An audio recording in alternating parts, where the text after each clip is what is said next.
What's up, everybody? It's Scotty here with Flat Track Flashback, and the holidays are upon us. And coming up over here in the month of December, we've got quite a bit of racing going on across the country. We're going to dive into that here in a little bit. Also, a major event that took place in Australia over the weekend. But before I dive into any of that, just want to mention and give a thanks to Corey Texter and Corey Texter Promotions. The opening round of the Mission Foods CTR Flat Track Series will take place on January 16th through the 18th in Callahan, Florida. And we have partnered with Corey to give away 2 pit passes for that event. So that's a $100 value. Gets you a pit pass for the entire weekend. And that's whether you're a rider who's already pre-entered, or you're coming down for the first time, or a spectator who's been a few years. But regardless, the way to enter that is it's through Instagram. If you go to Flat Track Flashback on Instagram, the first post on our profile, it's a picture of Evan Renshaw. You have to like that post. You have to be following Flat Track Flashback and Corey Texter Promotions. And you have to comment below how many times you've attended the event in the past, whether this would be your first year coming up or you've been many times. Make sure you do all of that. If you just like the post, you're not entered. If you just comment, same deal. You have to do all of those steps to be entered into that drawing. And what we'll do is we'll put everybody who is eligible onto a randomizer wheel. We'll spin that wheel and we'll see who gets those 2 pit passes. The winners will be announced on December 23rd at 7 p.m. And you'll be on the guest list at Callahan Speedway for the Corey Texter Promotions event down there, the Winter Throwdown. It is a must-attend event, arguably the most competitive flat track race in the year, one of the toughest races to win. So please make your plans to be down in Callahan, Florida, January 16th through the 18th, 2025, for the 7th running of the Winter Throwdown. Thursday night kicks off with King of the Throwdown, the 1v1 battle, and then opening rounds of the Mission Foods CTR Flat Track Series on Friday and Saturday of that weekend.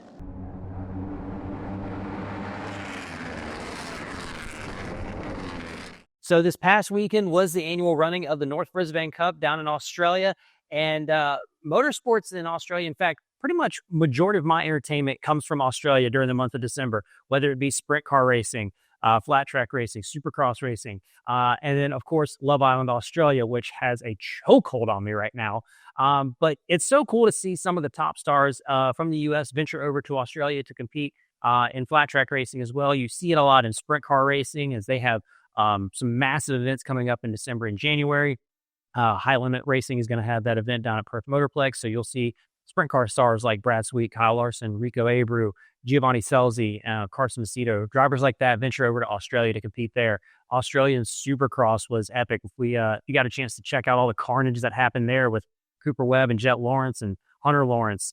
The FIM Supercross Series was down there as well with Roxon and Tomac, and now Flat Track gets to see some stars from the U.S. venture over there. Tom Drain and Max Whale being from Australia and so successful here on the American scene.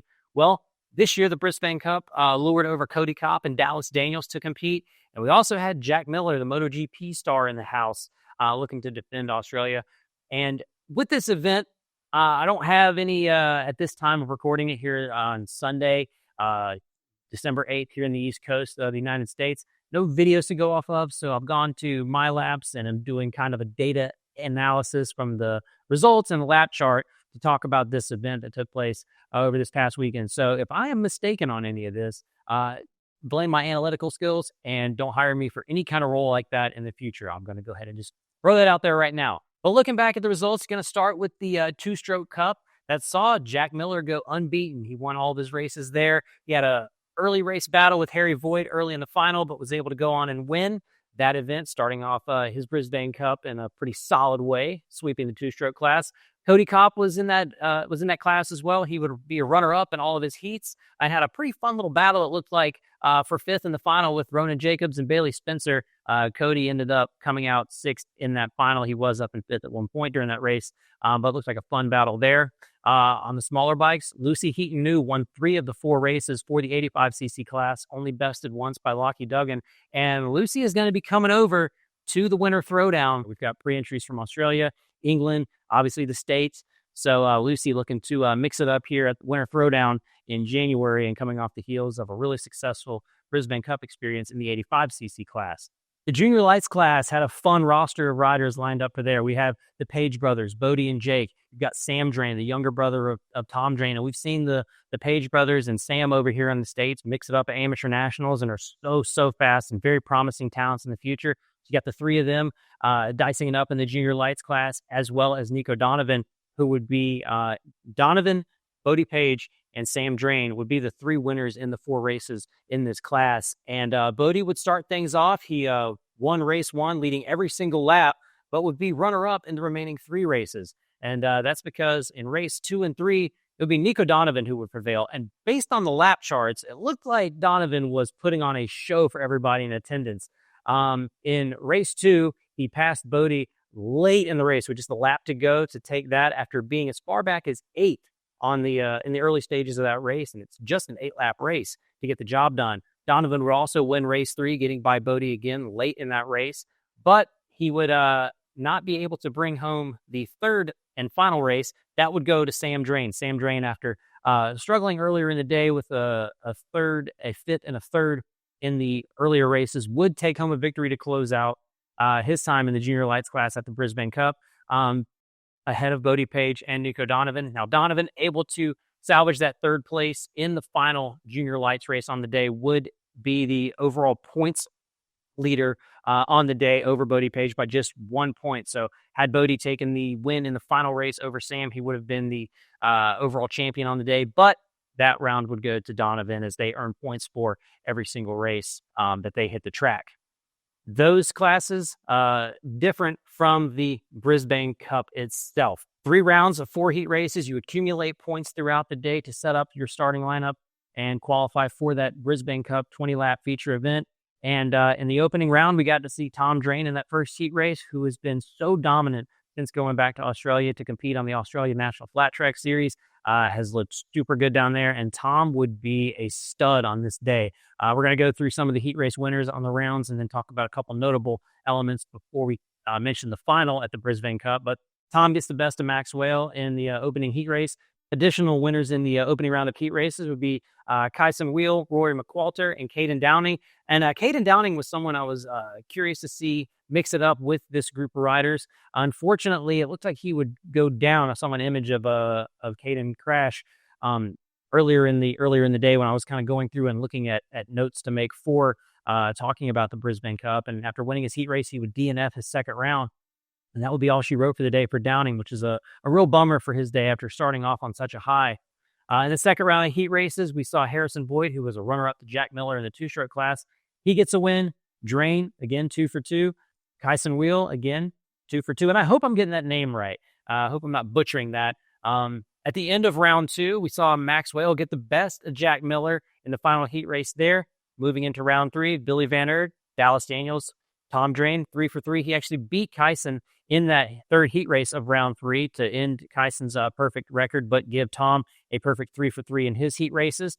Final heat race in round 4 would see Jack Miller get a little redemption and defeat Max Whale in that final heat race. So Tom, perfect in all his heat races, winning by north of 2 seconds every time. His margin of victory was somewhere around 2.5 to north of 3 seconds at times. And for those 8-lap heat races, that's quite a margin of victory for Tom in those qualifying rounds. We mentioned Dallas Daniels picked up a win in the final round. He would finish 2nd and 3rd in his opening rounds, but that would be enough to get him in the final.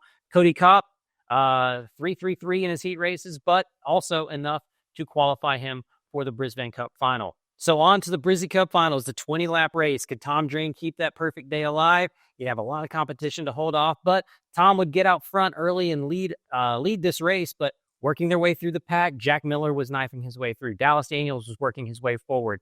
Miller was able to get past Billy Van Aert just before halfway into 2nd and start chasing down Tom for the lead. And right there at halfway, the MotoGP star Miller would take the lead from Drain, and he would lead the remainder of the Brizzy Cup final, taking home the victory over Drain by just 0.2 of a second. Drain didn't let him go, but Miller was able to bring home the victory.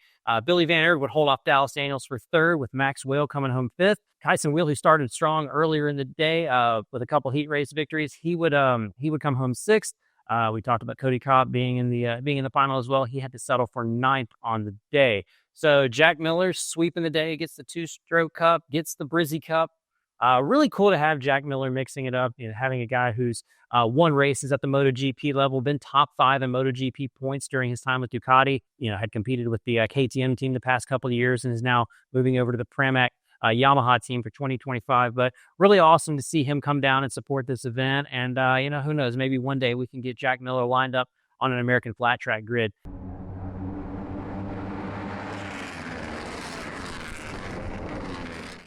So, if you've been paying attention to some of the other flat track podcasts, be it Off the Grid with Scotty Dubler or Tank Slapping podcast with Corey Texter and Eric Hartley, you've gotten to hear about some exciting rider announcements coming up for the 2025 American flat track season. The first of which is going to be Jared Vanderkooi, who's going to hop on a KTM next year and join Fast Track Racing.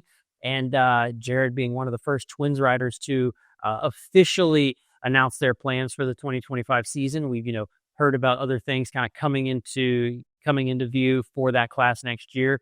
Jared, with Indian going away, he was going to be looking for a new ride, and it looks like he's found a home on the Fast Track team, which was a team that Bronson Bauman was racing for in the past. Glad that Jared's going to be back on the grid for a full run in 2025 in the Twins class.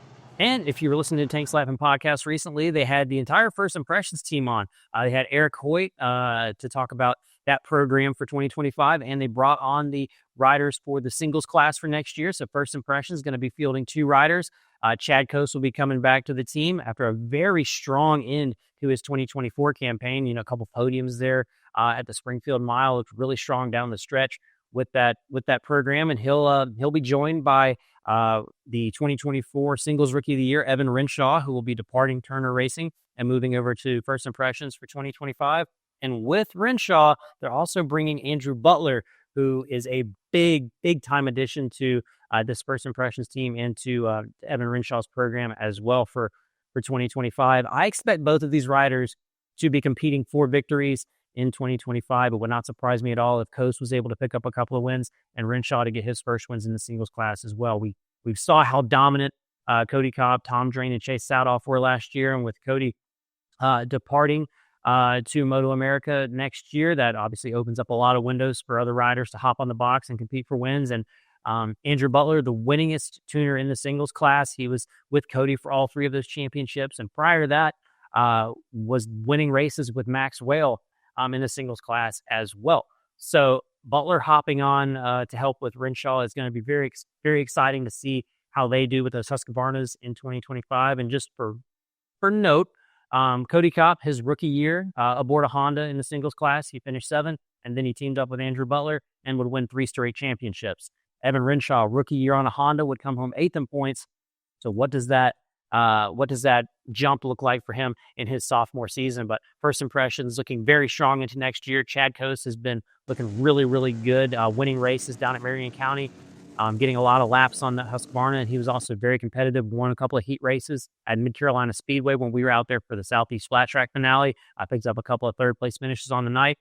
Looking forward to seeing what Renshaw looks like when he hops on the Husqvarna. He looked really good on the gas there at Mid-Carolina, but this is a very exciting combination coming to the singles class in 2025. And they also mentioned that James Ott, would be stepping up to the twin. We kind of felt like that was going to happen. We've seen so much testing with James and the G&G Racing Yamaha, so pretty much all but official.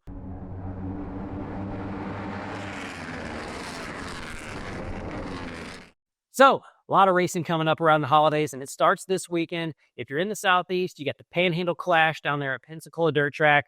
The First Impression team is going to be down there. Turner Racing is going to be down there, mixing it up at that event.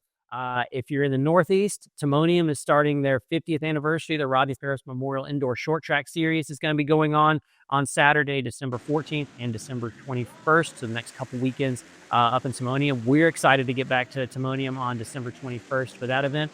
Also, if you're out on the West Coast, on the left coast, Michael Hill is promoting Chaos on the coast in Astoria, Oregon. That also Saturday, December 14th. So for all you riders out there on the West Coast, try to support Michael as he's putting a lot into this event and trying to bring promotion back up there. Really hope that's a very successful event. We'll be keeping an eye out on the happenings there. RPM Promotions has got a few events going on this winter as well. They'll be having their indoor race in Marion, Ohio on December 21st, and then taking over the DuQuoin indoor races that usually were a Steve Nace event, that happening right before New Year's Eve. They'll have the RPM DuQuoin Indoor Races on December 27th and 28th. So plenty of racing going on in the month of December for people to mix in some motorcycle racing amongst their holiday plans. And we hope you guys enjoy it if you do get out to the track. And the next time we'll see you again, we'll be up in Timonium on the 21st. So maybe we'll see some people up there. After that, it's going to be Winter Throwdown for us in January. Enter that contest if you haven't already. Thank you guys so much for watching, for subscribing.